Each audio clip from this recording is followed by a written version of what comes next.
17 में मेरे साथ ऐसा हुआ कि मेरे पापा की सड़क दुर्घटना में डेथ हो गई।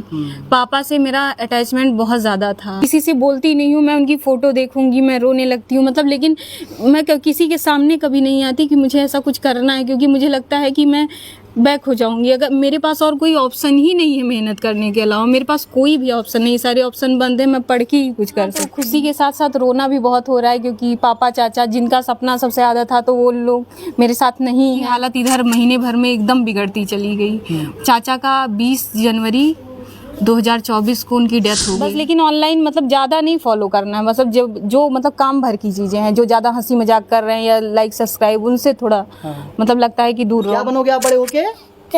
जज। मतलब दीदी से बड़ी नौकरी लेना है। हाँ, वो एकता जी से, जो कि अभी ग्राम विकास अधिकारी बन चुकी हैं, तो इन्होंने जो मंत्र आपको बताए हैं, सफलता के मंत्र बताए हैं, उसको आप फॉलो कर सकते हैं और अपनी मंजिल को जो है, अपने टारगेट को बहुत जल्दी हासिल कर सकते हैं। अयोध्या की बेटी ने बीडीओ का एग्जाम पास करके ग्राम विकास अधिकारी बनी है और आज अपने माता पिता, गाँव, देश, परिवार सबका नाम रोशन किया है और आज अपने लक्ष्य को पाते हुए वो पूरे जनपद में इस समय चर्चा का विषय बनी हुई हैं। हर ओर जो है वो एकता पांडे की क्षेत्र में, परिवार में, घर में और समाज में वो चर्चा है। तो हमने सोचा कि क्यों न चल करके एकता पांडे जी को बधाई दी जाए और उसके बाद इनसे थोड़ी सी बात की जाए कॉम्पिटेटिव एग्ज़ाम के बारे में। जो बच्चे तैयारी कर रहे हैं बीडीओ के एग्ज़ाम की, ग्रुप सी की तैयारी कर रहे हैं, अलग अलग परीक्षाओं की तैयारी कर रहे हैं, कुछ थोड़ा सा वो एकता पांडे जी से जाना जाए। तो सबसे पहले एकता पांडे जी, स्वागत है आपका। Thank you. अभी बीडीओ का एग्ज़ाम आपने पास कर लिया है, रिजल्ट आ गया है 2018 की वो वैकेंसी, उसके बाद फिर पेपर रिजल्ट का आना, फिर री एग्ज़ाम, फिर एक बार फॉर्म फिलअप करना, उसके बाद फिर से रिजल्ट। कैसा महसूस कर रही हैं? बहुत अच्छा लग रहा है, क्योंकि इस रिजल्ट का वेट मैं बहुत टाइम से कर रही थी। मेरी लाइफ में बहुत बार ऐसा मतलब लाइफ में बहुत चेंज हुई, मेरी लाइफ बहुत उतार चढ़ाव आए, तो मुझे इसकी बहुत नीड भी थी और मतलब मुझे इसका बहुत ही बेसब्री से इंतज़ार था। हाँ। अगर प्रारंभिक शिक्षा की बात की जाए आपके, तो वो कहाँ से हुई थी? मेरी 10th मैंने 1st से 5th तक की शिक्षा सरस्वती शिशु मंदिर से ली। उसके बाद 5th से 10th के बाद मैं दीनदयाल इंटर कॉलेज बाकरगंज में पढ़ने लगी। फिर 11th 12th मैंने ग्लोबल साइंस एकेडमी गोसाईगंज से किया। उसके बाद मैं इलाहाबाद प्रिपरेशन 12th के बाद ही इलाहाबाद प्रिपरेशन के लिए चली गई, साथ ही मेरा ग्रेजुएशन और बाकी शिक्षाएं हो रही थी। फिर कब जो है आप कॉम्पिटिटिव एग्ज़ाम की तैयारी करने के लिए आई? मैं 12th के बाद ही कॉम्पिटिटिव एग्ज़ाम की तैयारी करने लगी थी। मैंने स्टार्ट कर दिया था कि मतलब NCERT कंप्लीट करना और भी अपनी चीज़ें मजबूत करना, मतलब मैंने स्टार्ट कर दिया था 12th के बाद ही। अगर बात की जाए जो बच्चे तैयारी करते हैं, उनके जो संघर्षों का दौर होता है काफ़ी ज़्यादा होता है। क्या क्या संघर्ष जो एकता पांडे ने देखा है अपने जीवन में यहाँ तक पहुँचने से पहले? मैंने बहुत सारी चीज़ें अपनी लाइफ में फेस की। मैं 14 में मेरा मतलब मैं 12th पास की, फिर मैं इलाहाबाद चली गई। 17 में अचानक मेरे साथ एक ऐसी दुर्घटना घटी। मेरी पढ़ाई ठीक ठाक चल रही थी, तब मेरी एज नहीं थी, मैं 18 साल भी नहीं थी कि मैं एग्ज़ाम का दे सकूं। मेरी एज 19 में हुई है कि मैं मतलब एग्ज़ाम के लिए एलिजिबल हुई हूँ कि 18 वाले भी एग्ज़ाम के लिए, तो फिर मैं एग्ज़ाम का फॉर्म ही नहीं भर पा रही थी। 17 में मेरे साथ ऐसा हुआ कि मेरे पापा की सड़क दुर्घटना में डेथ हो गई। पापा से मेरा अटैचमेंट बहुत ज़्यादा था, तो मैं वहाँ पे फिर मैं आई, पता चला मुझे, मैं आई, फिर चीज़ें धीरे धीरे मैं उस समय मैंने मन बना लिया कि मैं घर पे रह के पढ़ाई करूँगी। लेकिन मेरे बाबा चाचा बहुत ज़्यादा मुझे मोटिवेट किए, मुझे भेजे। मैं ज़बरदस्ती तब गई, उनकी जिद में गई कि मतलब मुझे नहीं जाना था। मतलब मैं सोच रही थी कि मैं नहीं जाऊँगी, मैं घर ही से पढ़ाई करूँगी, क्योंकि मम्मी भी रोती रहती थी और मैं बड़ी हूँ, भाई मेरा छोटा है, तो मतलब इनकी सपोर्ट के लिए परिवार में आप जो है बड़ी हैं। हाँ, मैं बड़ी हूँ। मैं मतलब मैं परिवार में सबसे बड़ी हूँ बच्चों में।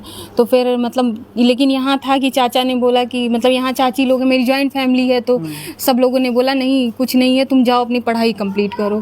फिर मैं गई, तो फिर मैंने उसके बाद से मैंने, क्योंकि मेरी एज ही तब नहीं थी, फिर मैंने मेंस की कोचिंग ज्वाइन की वहाँ पे, और मैंने BTC में एडमिशन लिया 2017 में, इलाहाबाद में ही। मैंने फिर BTC में उस समय एडमिशन ले लिया, क्योंकि मुझे लग रहा था कि मैं बहुत उस समय कंसंट्रेट नहीं रहती थी, कुछ पढ़ूंगी नहीं समझ पाऊंगी, मतलब परेशान हो जाती थी। तो 2 साल मैंने अपने मतलब लाइफ के बीटीसी जो मतलब मेरे बर्बाद होने वाले थे, मुझे लग रहा था कि मैं स्टैंड नहीं ले पाऊंगी, मैंने बीटीसी में उसको अपना लगा दिया।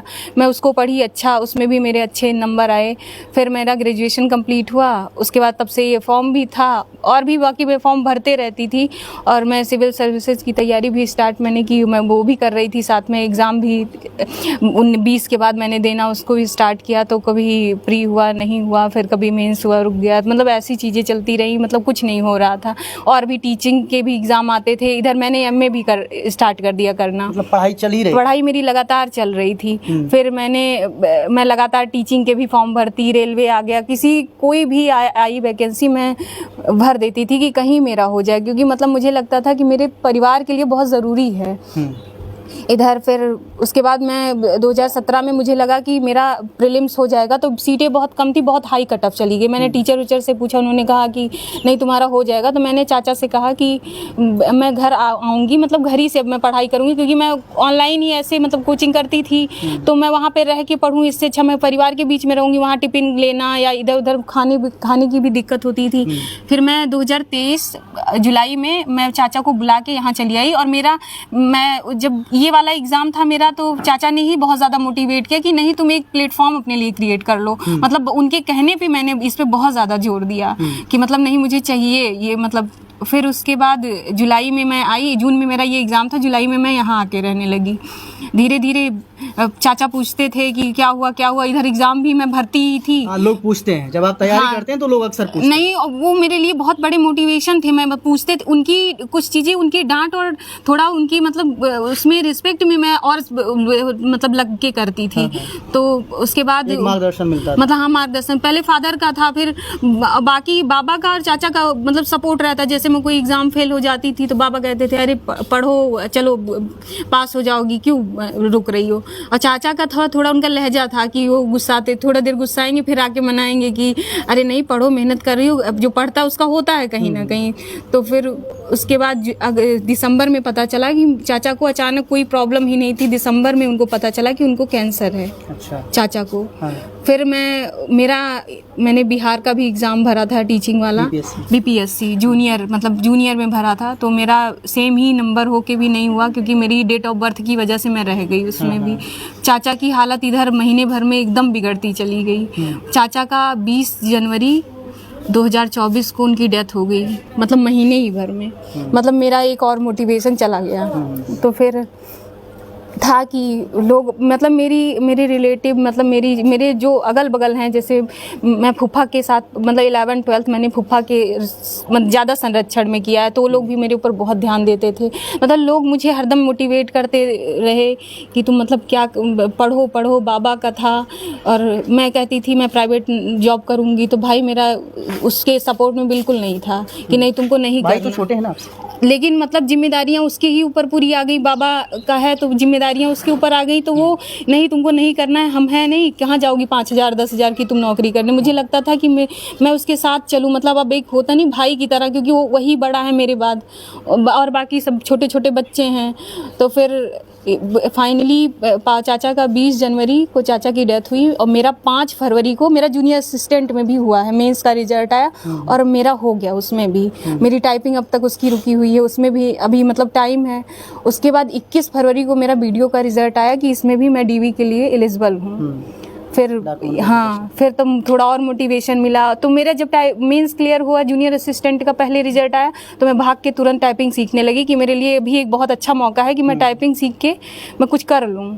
फैमिली के बाद एक हो ही रहा था।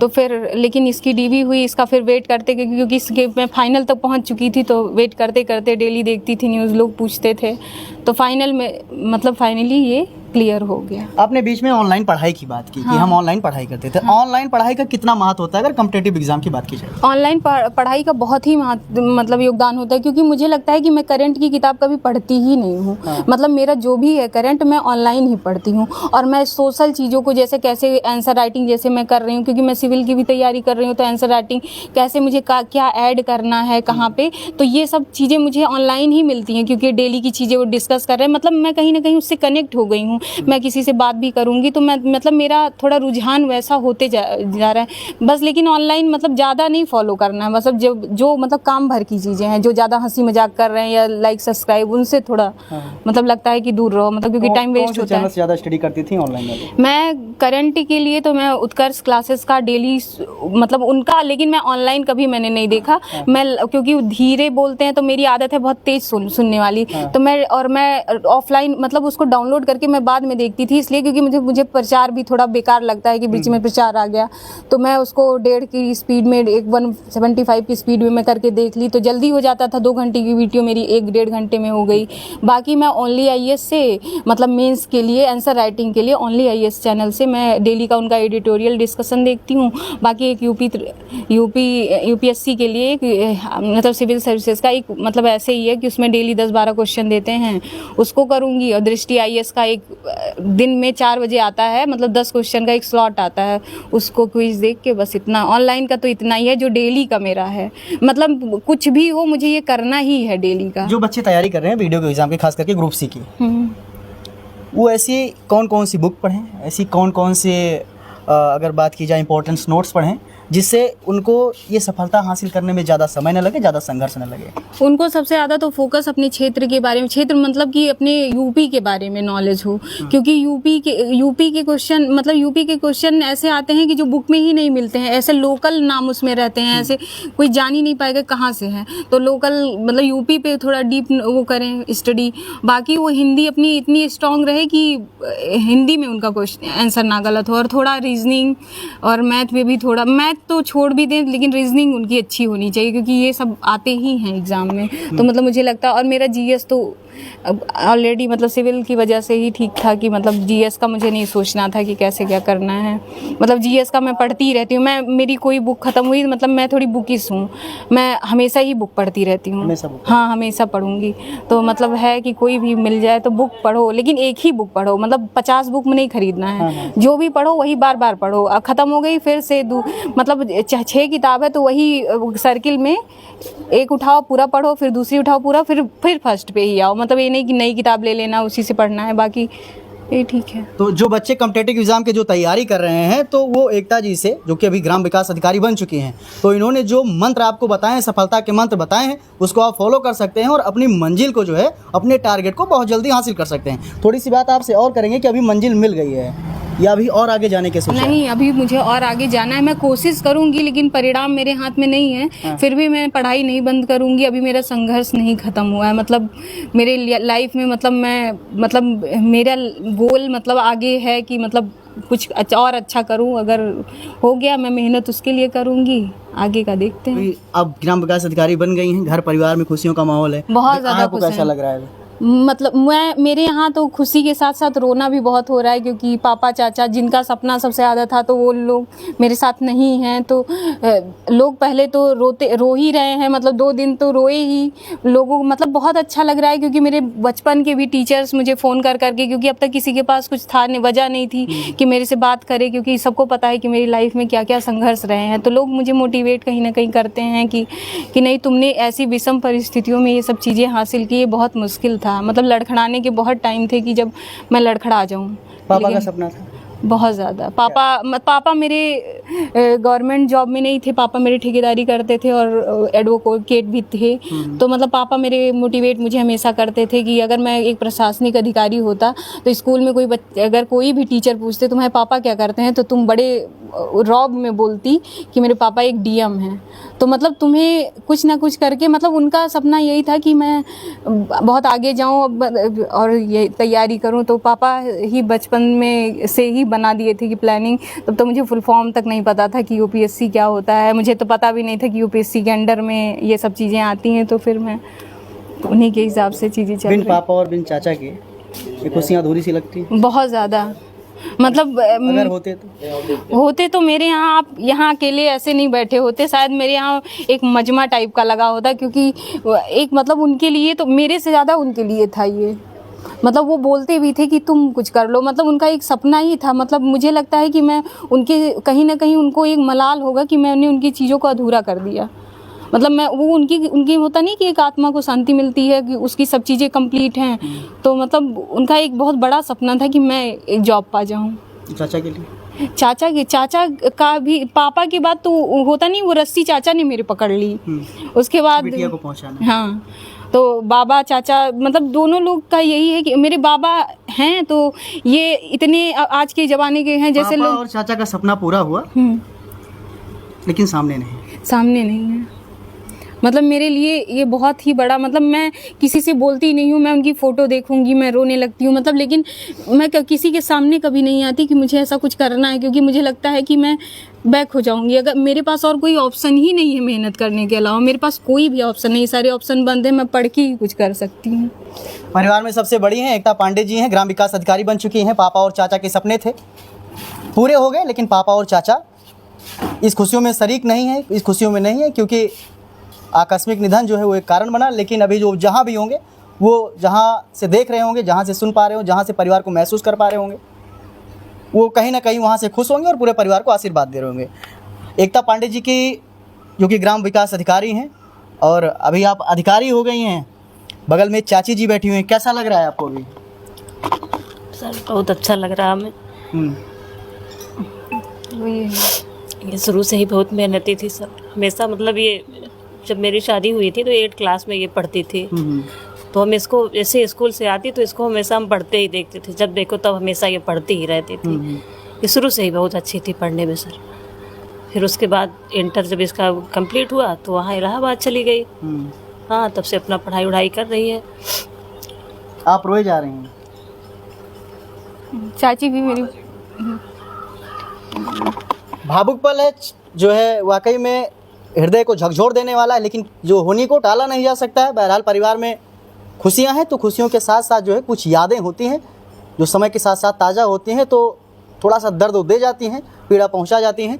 माता जी हैं एकता पांडे जी की, इनसे बात करेंगे। माता जी कैसी हैं आप? ठीक है भैया। बिटिया को नौकरी मिल गई है। हाँ। एक अच्छी नौकरी है ग्राम विकास अधिकारी की। जी घर में सबसे बड़ी थी। हाँ। जिम्मेदारियां बढ़ रही थी। जी, अभी कैसा लग रहा है आपको? बहुत अच्छा लग रहा है। क्या कहेंगे बिटिया के लिए? बिटिया के लिए क्या कहें भैया, बहुत अच्छा लग रहा है। बिटिया ने वही जो सबका सपना था वही पूरा किया है। बिटिया बेटी को तैयारी करने के लिए वहाँ भेजे, और उसके बाद बिटिया जो है सपना पूरा कर दी। अब आगे इसकी पढ़ाई जारी रहेगी। अभी भी सब जो आगे उन लोगों का सपना है उसको भी पूरा करना।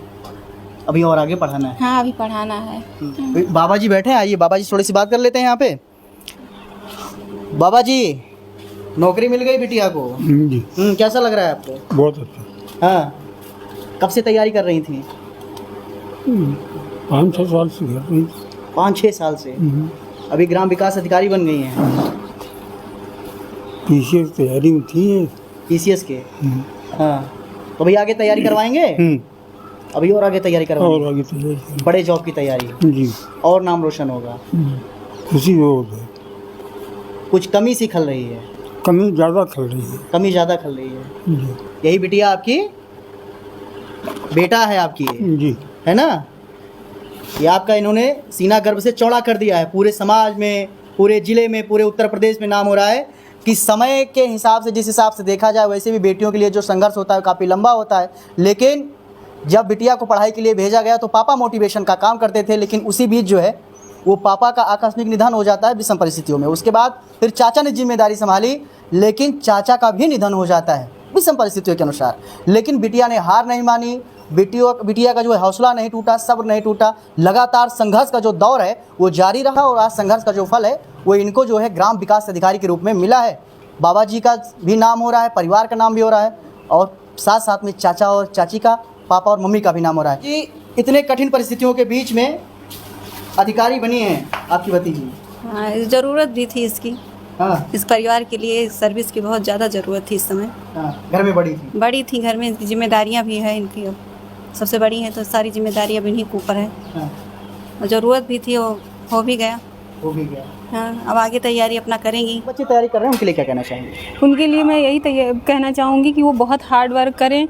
कभी मतलब नर्वस हों तो यही सोचें कि मतलब मुझे कुछ भी करना, अगर मैं एक भी दिन थक के बैठ गई तो मेरे से आगे 100 बच्चे और निकल जाएंगे। तो मतलब उनको लगातार मेहनत करते रहना है कि दुख भी नहीं मनाना यहाँ तक कि, क्योंकि फिर वो कंपटीशन में, क्योंकि सबके साथ एक ही परिस्थिति नहीं होती है। तो आप मतलब लगातार पढ़ते रहो और जो कर रहे हो उसमें अपना 100% दो। तो अगर आपको नॉलेज है तो आप अगर कुछ भी नहीं कर पाए तो भी आप अपने पैर पे खड़े हो जाएंगे। तो मतलब अपने आप से धोखा मत करो, 100% अपना दो। और सरकारी नौकरी मिल गई तो मिल गई, नहीं तो आप अगर मेहनत किए हैं तो आप कभी भूखे नहीं रहोगे, बेरोजगार नहीं रहोगे। दीदी की तरह पढ़ना है। दीदी की तरह आपको पढ़ना है। क्या नाम है आपका? ज्ञानवी। ज्ञानवी नाम है? हाँ। क्या बनोगे आप बड़े होके? जज। जज। मतलब दीदी से बड़ी नौकरी लेना है। हाँ, यही तो है। लेकिन इसके लिए उनको अच्छी भाषा बोलना पड़ेगा ना, गंदी बात। तो हमारे साथ छोटी बिटिया जो है इसी परिवार के ज्ञानवी है, और ज्ञानवी बनना भैया जज। और दीदी से गिफ्ट में क्या लेना है? कार। कौन वाली? बड़े वाले। बड़ी वाली कार लेना है। और आपका दांत कौन ले गया? कौन ले गया? चूहा। चूहा नहीं ले गया, चॉकलेट ले गया ना। चॉकलेट खाते हो? हाँ, तो देखो ज्ञानवी है। ज्ञानवी से हमें बात करके बहुत अच्छा लगा। आपके लिए शुभकामनाएं। आप जो है जज बनिए। क्या कहोगे बाबू? हाँ, हमारा नाम तेज पांडे है और हमारी दीदी जो है ग्राम विकास अधिकारी बनी है। हाँ, बहुत अच्छा लग रहा है। बहुत अच्छा लग रहा है। अभी आप क्या बनना चाहोगे? हम इंजीनियर बनना चाहते हैं। इंजीनियर बनोगे? पुल बनाओगे? हैं? नहीं, सॉफ्टवेयर हार्डवेयर। सॉफ्टवेयर हार्डवेयर वाले बनाओगे? हैं? यस। मतलब आईटी कंपनी जो है वो हैंडल करोगे। Yes sir. बेंगलुरु जाना चाहते हो? Yes sir. बहुत सुंदर। काहे इंजीनियर बनोगे सॉफ्टवेयर? कुछ सोचे हो? हाँ, अच्छी लगती है अच्छी इंजीनियर। लगती है। कुछ किए हो धमाका? हाँ, बहुत किए हैं। बहुत किए हो? अभी से करना चालू करो। चलिए, क्या नाम बताए? तेजस पांडे। तेजस पांडे। देखिए, जब परिवार में सरकारी जॉब आ जाती है, गवर्नमेंट जॉब आ जाती है, तो परिवार का जो माहौल है कुछ इस प्रकार से हो जाता है। जो परिवार पिछले कुछ महीने कुछ साल से जो है थोड़ा सा डिप्रेशन में, थोड़ा सा दबाव में चल रहा था कि बिटिया की शादी करनी है, बिटिया को अभी जॉब नहीं मिली है, पापा नहीं है, चाचा नहीं है, पूरी रिस्पॉन्सिबिलिटी बाबा के ऊपर और एकता पांडे जी के ऊपर थी, भाई के ऊपर भी थी, सब कुछ घर का काम देखना और एकता जी को बाहर तैयारी करना। लेकिन ये सारे मसले अब धरे के धरे रह गए। फाइनली रिजल्ट आया और रिजल्ट में छोटा सा नाम एकता पांडे जी का आया और बड़ा सा काम परिवार के लिए करके वो चला गया। बहरहाल 2018 की वैकेंसी थी, पेपर एग्ज़ाम हुआ, कैंसिल हुआ, फिर फॉर्म फिलअप हुआ, फिर एग्ज़ाम हुआ, फाइनली जो है वो पास आउट हुआ। इतने लोगों ने इस एग्ज़ाम को पास किया है, उनके लिए अनेकानेक शुभकामनाएं हमारी तरफ से। और ख़ास करके एकता पांडे जी के लिए, जिन्होंने इतना बेहतरीन तरीके से अपने परिवार का, अपने ज़िले का, अपने प्रदेश का, अपने घर परिवार का मान सम्मान बढ़ाया है। आपका बात करने के लिए बहुत बहुत धन्यवाद। Thank you.